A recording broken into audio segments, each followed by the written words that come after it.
What's up, everybody? This is NBA at the Bar, brought to you by ATB Media Network. I'm your host. I'm TA.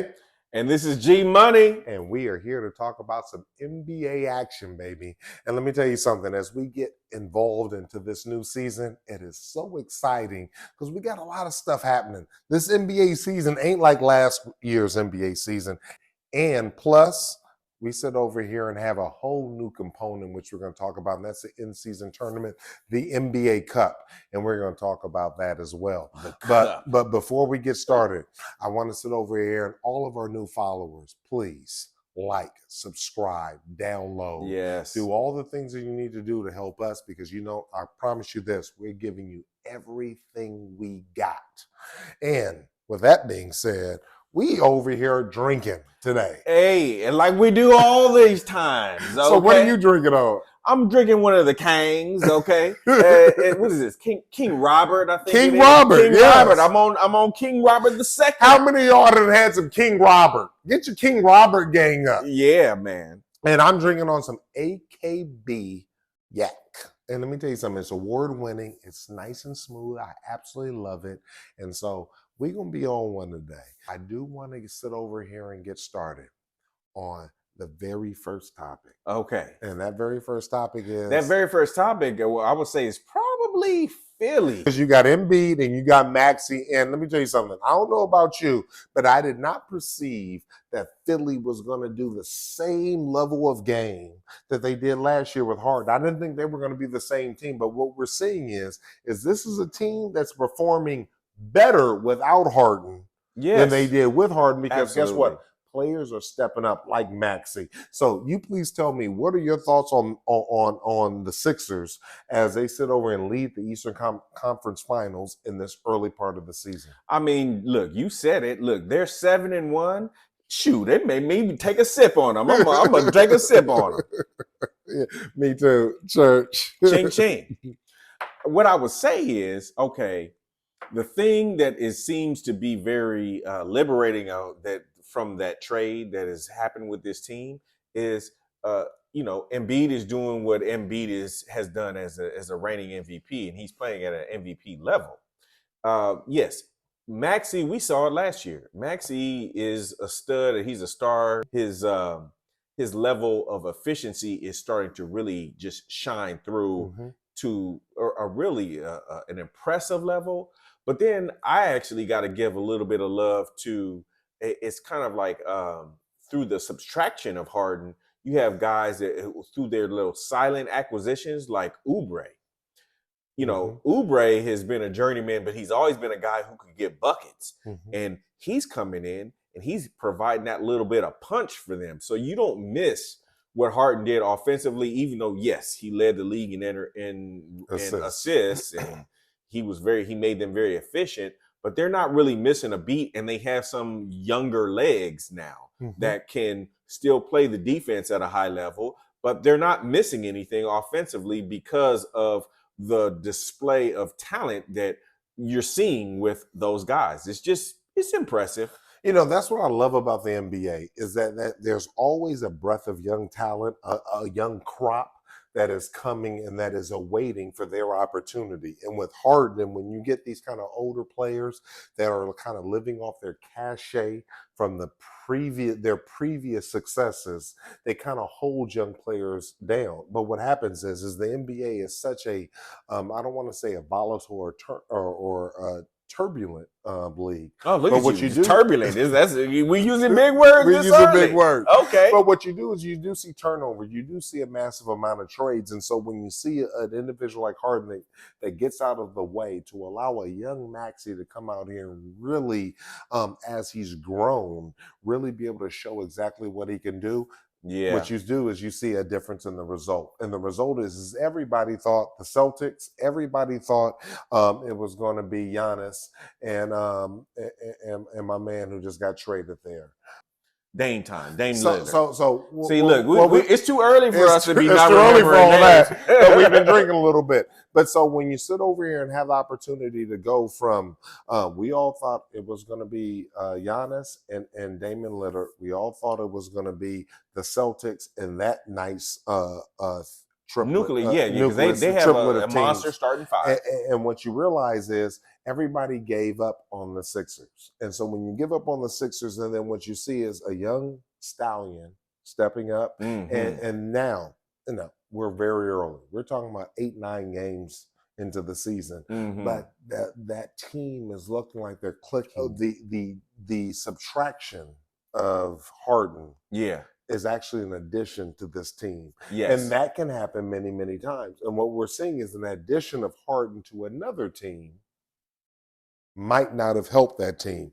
And we talked about this last week. Last week, I felt that Harden might be a missing link that Clippers team could use to sit over and propel themselves to the next level, at least in the regular season. Yeah. But what we've seen since Harden has just begun playing, they're 0-3. So what are your thought processes of the trade now? We talked about the trade and what it could be. You know what's interesting? Now we've had a chance to see what the trade is. What do you think?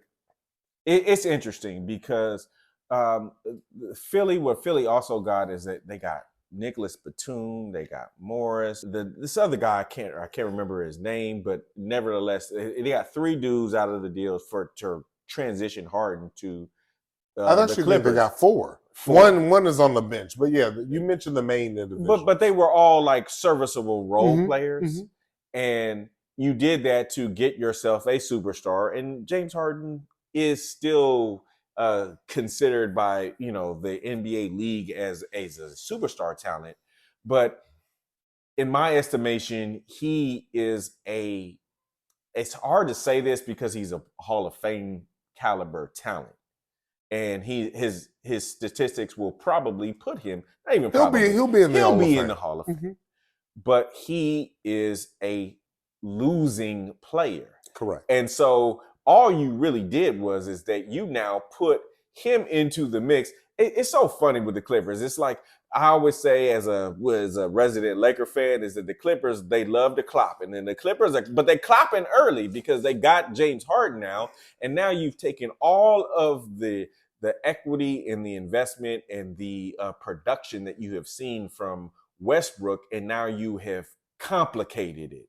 Or convoluted. Yes, you've convoluted the waters. So now there isn't a rhythm. Now Paul George doesn't know if he's supposed to be the scoring threat, if is he supposed to defer. He doesn't. He's trying to be nice. Yeah. Kawhi, who's sometimey in terms of am I injured, am I not injured? He's also deferring, and then you've taken away a lot of the cohesiveness and the nuance of that team from the previous year because they don't have rotation guys that are coming in, and they're not, let's say, known for defense. And James Harden sure as hell ain't known for defense. So then you bring him in, and if he's not playing at his Hall of Fame level right out the gate, you're going to look real average. And they've been boo-bopped.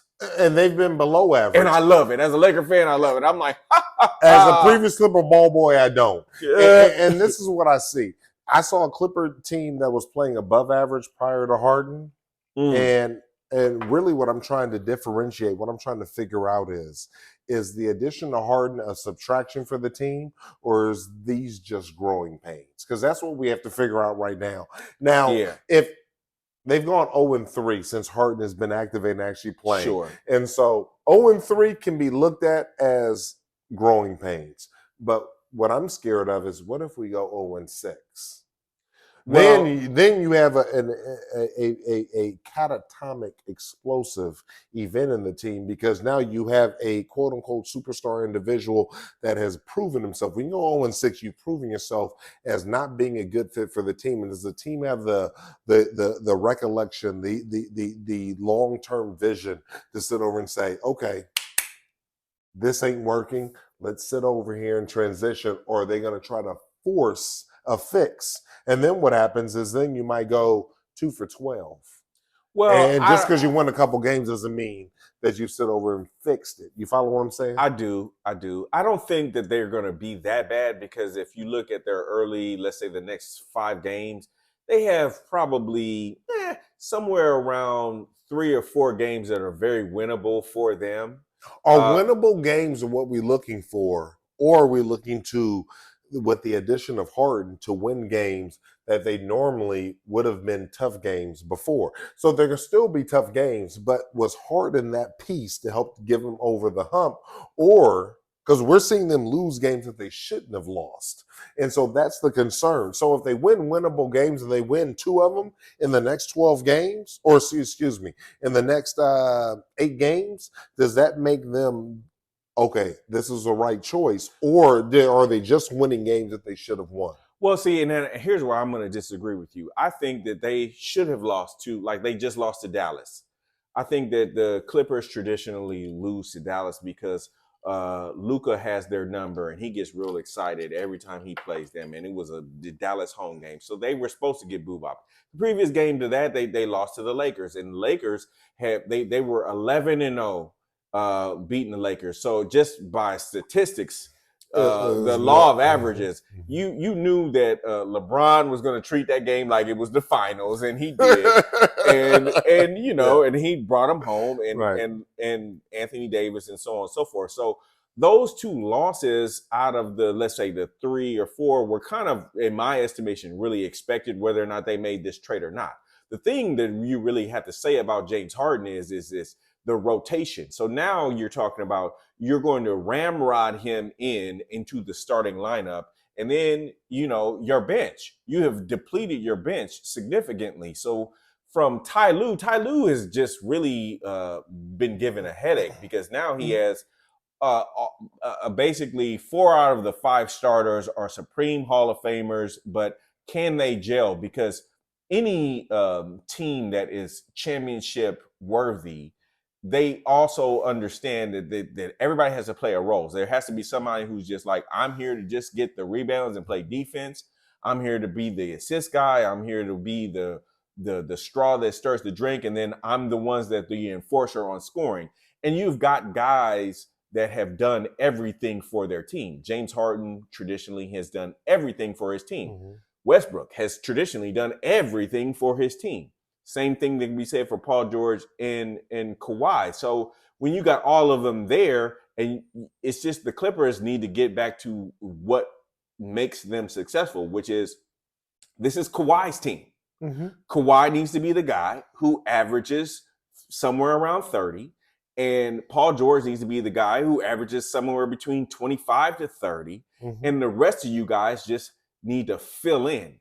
And when you take the Nicholas Batums and the Morrises out of the equation, mm-hmm. and then you place a supreme talent like James Harden in there, who basically needs the ball to be dominant, to be impactful, and be a playmaker. So now you got 2 point guards. But that wasn't always his role.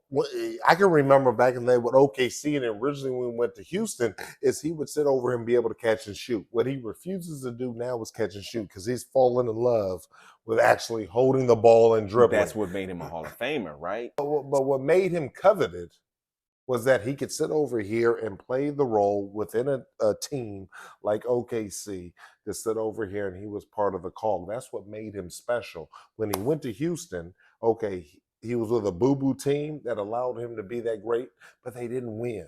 And so right now he has to figure out, do I want to win? Do I want to be known as the Charles Barkley of this generation that is known as being very good, but never winning? Or does he want to be known as an individual that's going to do what he needs to do to help his team win? That's a choice that he's going to have to make. I agree. And you know what? It's very interesting about today's superstars, because what you're really talking about is, back in the day, there was guys like Bob McAdoo, mm-hmm. Michael Thompson, even, it's you can talk about guys. There's a plethora of players that knew their role. Yeah, and mm-hmm. but what they did is that late in their careers, they just said, "Okay, without a doubt, yes. I've won the awards, mm-hmm. I've won mm-hmm. the scoring titles, mm-hmm. I've done all these things. I want to be a part of a championship team, and now it's time for me to win the ring." Rice, mm-hmm. did this with the Lakers too. I know mm-hmm. I'm giving a lot of guys that are a reference to the Lakers, but quite frankly, we've won a lot of championships. So the reality is that they have all fallen in line with saying, I'm going to just play a role. And will James Harden be the guy who says, I will just say, forget my stats. Let me just play a role for the sake of winning the game on this team. Can I play a role? And I don't. Ty Lue has a really a hard row to hoe because it's not just egos. It's just, do these guys have the right mindset and attitude to say we're going to win a championship by hell or high water? And am I going to sacrifice? Changing habit ain't easy. And so what I will say is, you said something very, very interesting. It's about the person that stirs the drink. And so I actually want to move on from them because, the Clippers are going to clap. They're going to do what they do. I know.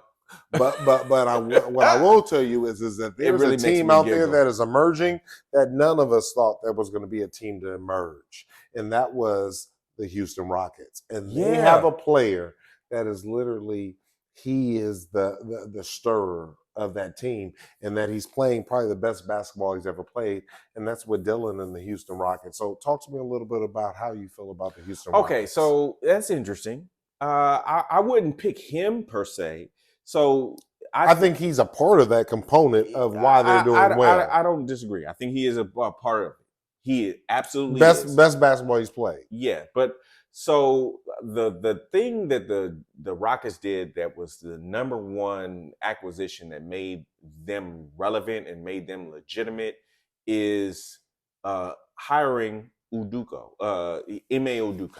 Coaches mean something in this motherfucker. It's not even so much that, yes, they were booed, but they didn't play defense and they didn't care about defense.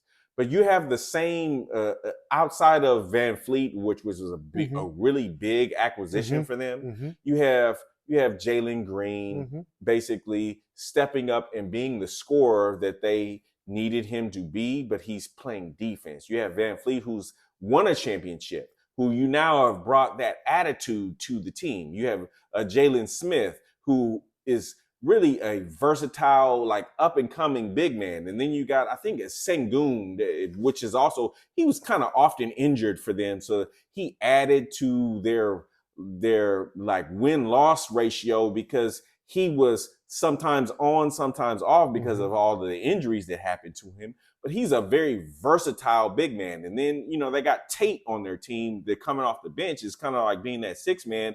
And they're all young. They're all young gazelles. And they are hungry because they're listening to a guy who took the Boston Celtics to the finals. What Hall of Famer they have on that team?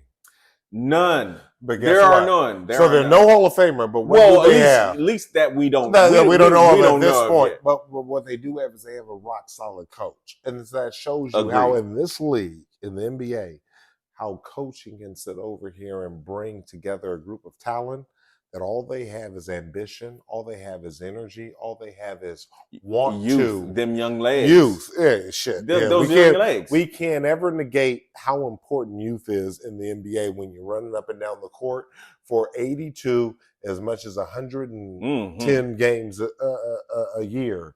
How much youth is important, but when you have a coach that can coalesce and bring all that together. Oh, there goes another big word: coalesce. Look, we educating people today. Hey, okay. I still remember my SAT words. Oh man, this dude. But okay, go ahead. I just think that's so important. I'm so impressed with how the coaches sit over here and brought this team into not prominence. I don't think they're in any danger of winning the championship. But what I do know is that now they're frisky.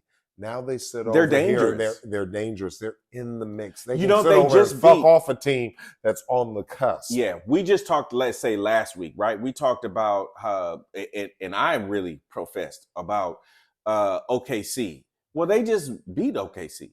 They just whooped them.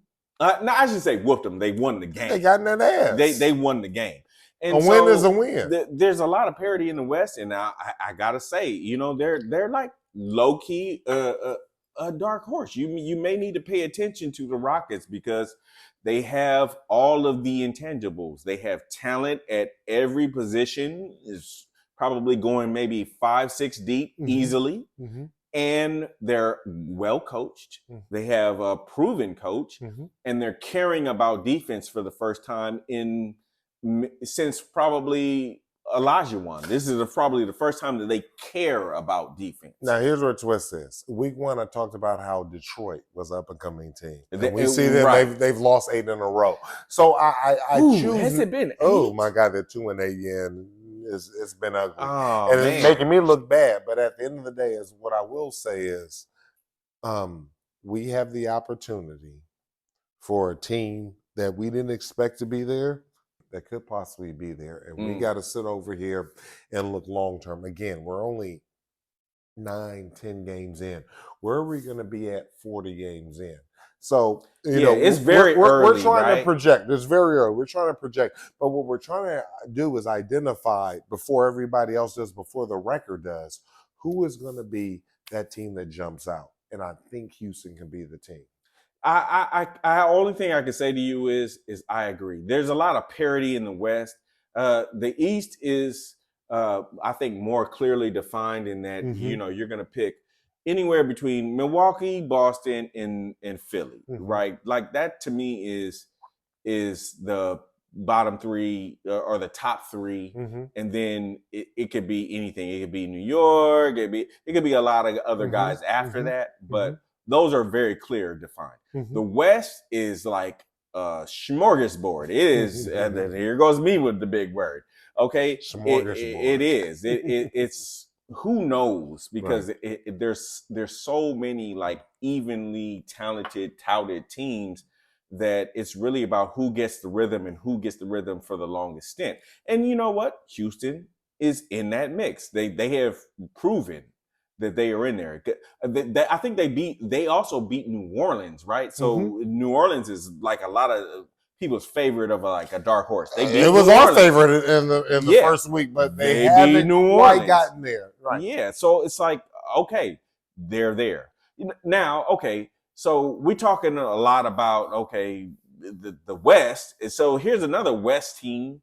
And we've watched the league and we've seen that there's a lot of hype around one particular guy. And I don't know if I agree with it, but I want to pose this to you. So Minnesota, Anthony Edwards. There's been a lot of hype talking about. I've even seen in social media and some of the newsreels that they're talking about, oh, he's the next Michael Jordan, and we'll do what? We're seeing that aggressively. What is your opinion about him?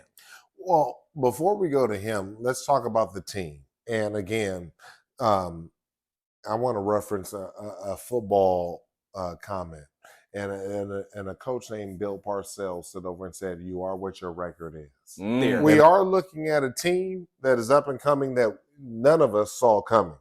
And here's where the twist is. And the biggest reason why they're there is because of Anthony Edwards. Now, there has been a tremendous amount of hoopla in overall media that this is the next Jordan. And what are they talking about here? They're not talking about this being the greatest scorer. They're not talking about this being the greatest defender. What they're talking about is an individual with a well-rounded game that has the heart, the fortitude, the fire in his belly to go out there and go win for a franchise like the Timberwolves. And Jimmy Butler sits over here and had that same grit that we saw, that we were seeing in Anthony Edwards. And guess what? He's in Minneapolis. He's not in a big market. Yeah. He's in the Snowtown. But this dude is something special. And you don't sit over here and get tagged with that in that market because you're not. So I'm going to sit over and say Michael Jordan did it day in, day out, week in, week out, month in, month out, season in, season out. But guess what? He didn't do it like that initially. And so it's a crescendo. It's a growth to that point. And we might be watching this individual growing to the point to where he is that type of individual. If you maybe get one other piece or put him with another team, I'm not advocating getting him off of Minnesota, because I think that team needs this individual, and I think he can be great being on that particular team. You know what's interesting is Minnesota has always been the proverbial bridesmaid their entire existence. Since KG. Yeah. I think that what I see in him is KG is a great example.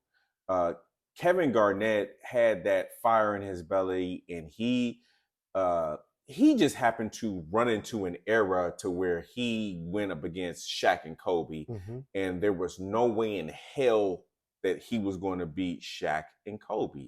And it was really unfortunate because he was a monster. So months of his career that showed a phenomenal, obviously Hall of Fame level player got trivialized. I wouldn't say wasted, but it got trivialized by the fact that he would never get past the monster that and he wasn't. And he wasn't. That's why I'm saying if you take this individual from that team and put him on a team like Miami, right? Imagine him with Jimmy Butler. Oh, of Imagine course. him with a LeBron.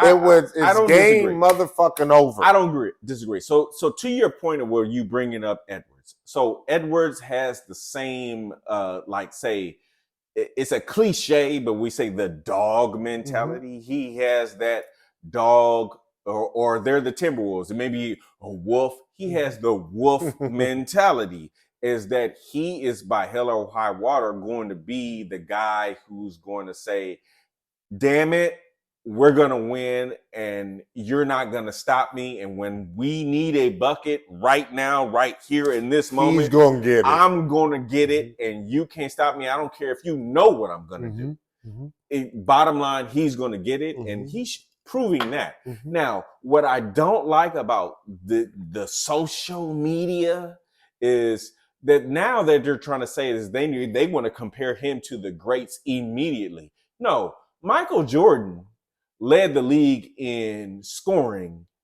damn near every year that the Bulls were marginal. He also was first team all defense. He was also probably one of the most efficient players in his youth that ever existed. He was on a different plane than many of them. But I will say is that it's very evident that Edwards has the fight in him. He has that dog, Let that me wolf ask you in him. this. You name me a great player that wasn't compared to a previous great. Yeah, I just don't like the Michael Jordan part.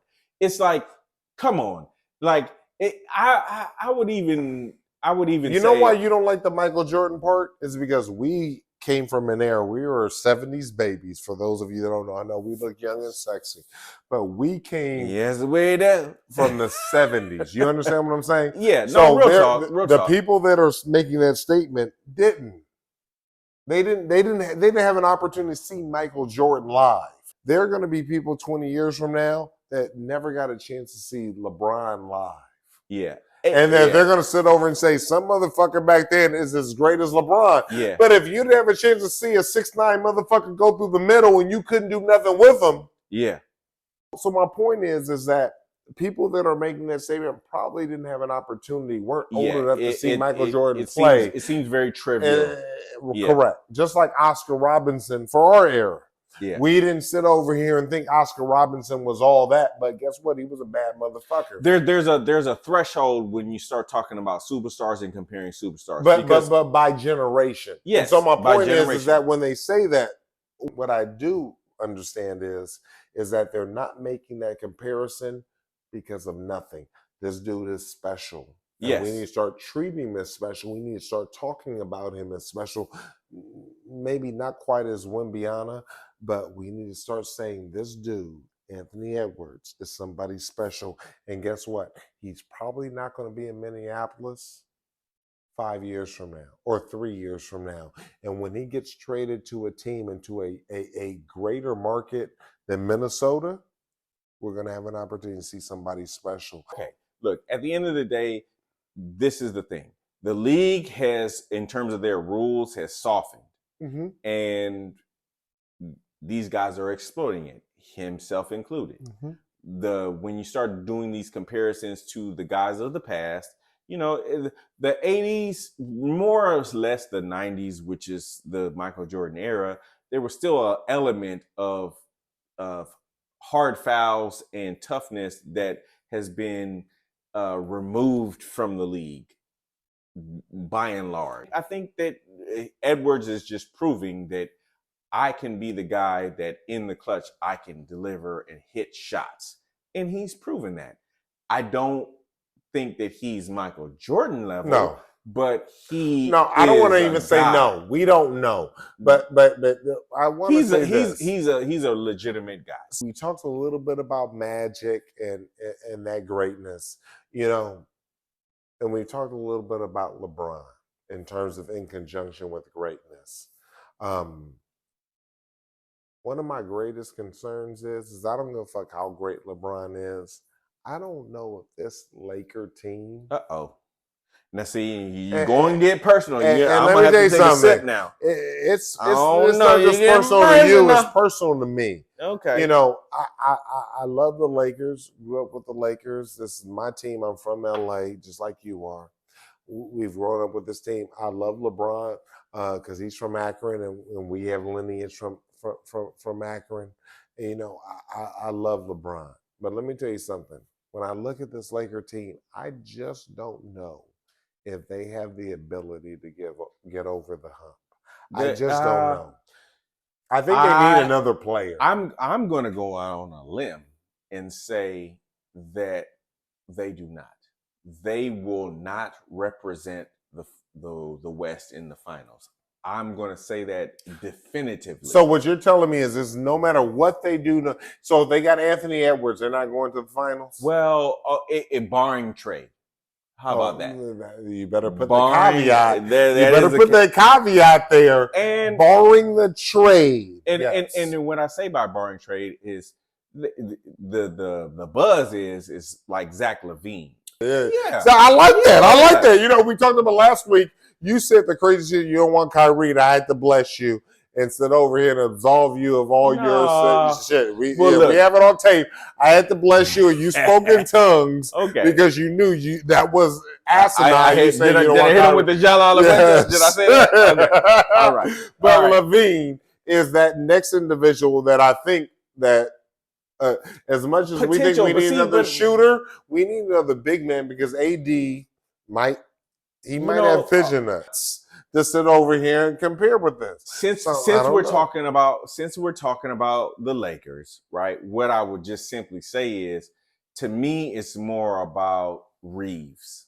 Okay, the Reeves lack of production is going to tell the tale for the Lakers.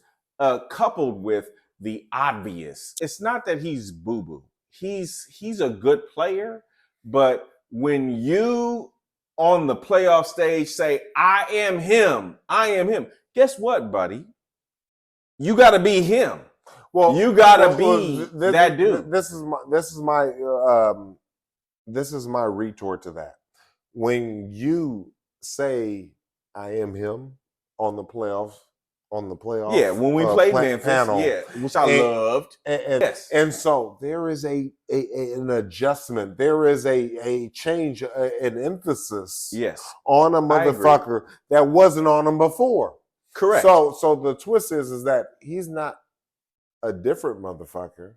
He's just being emphasized more than he's ever had before. I agree with you wholeheartedly. Look, we hear b-ball talk on a different plane than most, right? So here's the thing. It's even been said in some of these the talk radio or the TV shows that we see. It's like there's a difference when you're on the scouting report. There's a difference. Correct.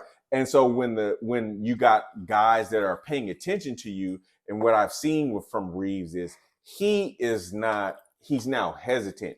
You can't be the guy who says, I am him, and then over dribble or not basically understand when your shot is there. Because listen, you're going to have to be the person who needs to orchestrate offense. So that means if you're coming off of a screen, you need to make a decision immediately. You need to be saying, I'm going to shoot it right here at this spot, or I'm going to drive right here at this spot. And I see that Reeves is kind of like hesitating and waiting. This is when motherfucker get paid and he sits over and says, you know what? I got paid, so my skill set is risen. Yeah, And the reality is that's not the case. But but basketball, the game is cruel and glorious. So the bottom line with Reeves, what he needs to understand is that he needs to have a Larry Bird mentality. They just showed on TV Larry Bird getting into it with Dr. J, and Dr. J was probably at the end of his career, right? And Larry Bird grabbed him by the throat. He grabbed him by the throat. Then Moses Malone came on him and gave him two two pieces and a biscuit. 2 pieces of biscuit. But one of the things that I loved about Larry Bird in that instance is Larry Bird was like, "Fuck all of y'all. I'm not done. I'll be the lone white boy in this room, and I will say 2 middle fingers up to everybody, and I'm gonna whoop your ass again." And there has to be some semblance Guess who of that was? That was him. Caruso. Caruso used to do that. Now he's doing that for the Bulls. Yeah, so now quite frankly, the non-colored person in the room who does that is probably like Luka. Luka is probably the closest thing to a guy who has that level of gangster. And what you really want is you want Reeves to just have that little bit of carefreeness and that bit of assertiveness. Because you can be gangster. It's like he's scared, like, oh, I'd be that gangster and they're going to let me get beat up in this motherfucker. No, but LeBron trusts him. AD trusts him. So know that. And don't step past your role. Don't step past your role. He had a role that he was willing and comfortable with before he got paid. Just because you got paid for doing that role doesn't mean that now you need to assume more. He did just do the same motherfucking role, and that's where my twist is. Okay, so I agree and disagree because what his role is when you start talking about the Lakers being legitimate is his role is he needs to be a scoring threat all the time, every time. But you cannot do that when you're going above and beyond what you're comfortable with. When he's doing comfortable, motherfucker. No, but when you're doing more than what you can actually capable of doing, then you actually lower your threshold of being able to be a scoring prowess. Yeah. Because you're doing more. Now, here's where a twist is that when we sit over here and we look at this game. Where's the twist, TA? Well, the twist is we're going into the NBA they call it the mid-season tournament. I call it the NBA Cup. For the Lakers to be prevalent in this, for anybody to be prevalent in this, everybody needs to know their rules to get to Vegas. Okay. And here's the thing that I want to talk about. Man, this NBA Cup, right? So last week I was saying it might have been a gimmick. It was a little bit I was unsure about even the rules. Right. About what the hell are we even doing? Right. Why are we going to Vegas and so on and so forth? Right. But it's been exciting, man. We've seen the color changes on the courts and all of that stuff, right? And it seems as though from a player perspective that they care about it. Even my Lakers, my Lakers beat Phoenix. I think the only reason they beat Phoenix is because it was for the cup. Right. So what are your opinions about this? So here's my thing. For my corporate life, right? In my corporate world, in my corporate life, outside and above and beyond what we do here, I was a leader of people. Yes. And when you lead people, right, there has to be that proverbial carrot. And that proverbial carrot was some type of incentive, some type of extraordinary a goal, an achievement. Achievement, right? An extraordinary achievement. And so that's always been extremely effective. And so what I perceive the in-season tournament, or what we call the NBA Cup, unequivocally is that proverbial carrot. And so what I found and what I see when I'm watching these games is that it has nothing to do with the court and being all fancy and all cute. It has nothing to do with the jerseys that are being all interesting and being cute. It has something to do with just simply winning. And what people forget about is that winning is a unbelievable motivator. And so what the NBA Cup does, just like it does in the Premier Soccer League, is it brings an environment. It actually imposes an environment of competition. Yes. And so that's what's I needed have in to an agree. 82 game. Adam Again, Silver got it right then. but what this does is provide and infuses into the season something to fight for. Now, is it personal for the players? Unequivocally, they can make $500,000. That's a new Bentley for them. But what it is again, when you talk about, I don't give a fuck what it is. If it's a Twinkie, go win it. These players are playing for something to win for. So I absolutely love the Cup. Here's what the big question is I thought Oklahoma for the season was going to be one of those fast rising teams. And I don't think that they're not going to be on the season. But what's unfortunate is in this Cup, they're 0-2. It's just like, and so here's what the challenge with the Cup is when you go 0-2, really, what's your motivation?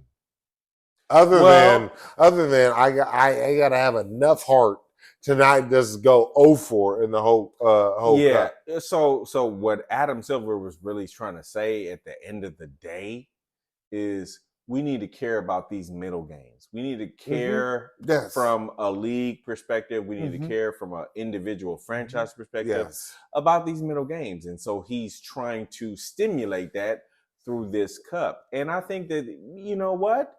Even though I thought it was gimmicky as hell. But guess where they got it from? But he's right. We do need to sit over here and answer the question on an 82-game season on how you sit over here and make it work. Because here's what Twist says. We can be the Major League Baseball that doesn't do that.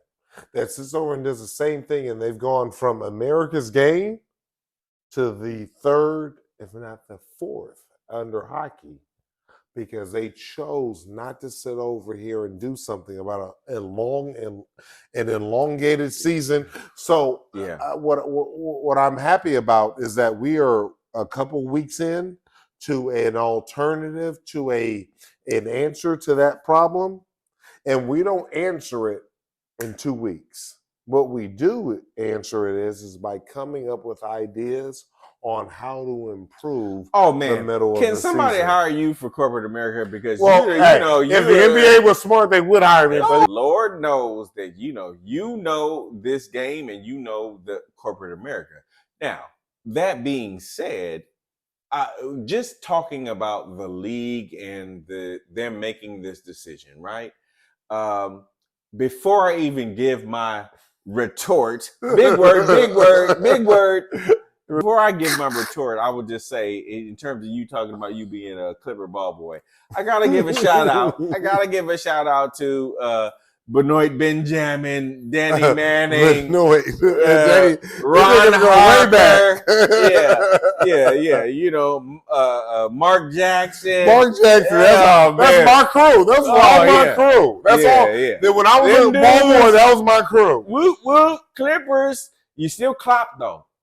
You still clapped. Okay, here we go. But they were good though. They were good. And they went to the playoffs, right? Look, y'all was in the LA. They went to the playoffs, right? Yeah, and lost. Yeah. And I gotta put it with a "t" on it. They lost "t," but they got there, and and they were really good and sexy, and so okay, I'm gonna give that little homage. So the Clippers won the in-season tournament. Clippers would have won the in-season tournament back then. That's where the question is: as the individual who wins this in-season tournament, is there not respect to be put on their name? The interesting thing, and the reason why I always say it's gimmicky, is because every athlete that is a basketball player plays for the NBA championship. Period. End of story. The European guys, the American guys, anybody who is of ilk, they play for the NBA championship. That said, I think that Silver is a genius. At the end of the day, what I will say is that the early returns is that we're paying attention. Correct. And I gotta give a round of applause to the tournament because it means something, and I think we care about it. And at the end of the day, we all know this is business, and that the NBA is redoing their contracts to sit over and make this something that they can sell to the individual outlets, whether it's streaming or cable. I agree. But how they're able to do that and sell that is because you have people that want to compete. Okay, so summing it up, I would just say you're right, and that's why they That's did all I it. love to hear every single time. Oh yeah, of course you did.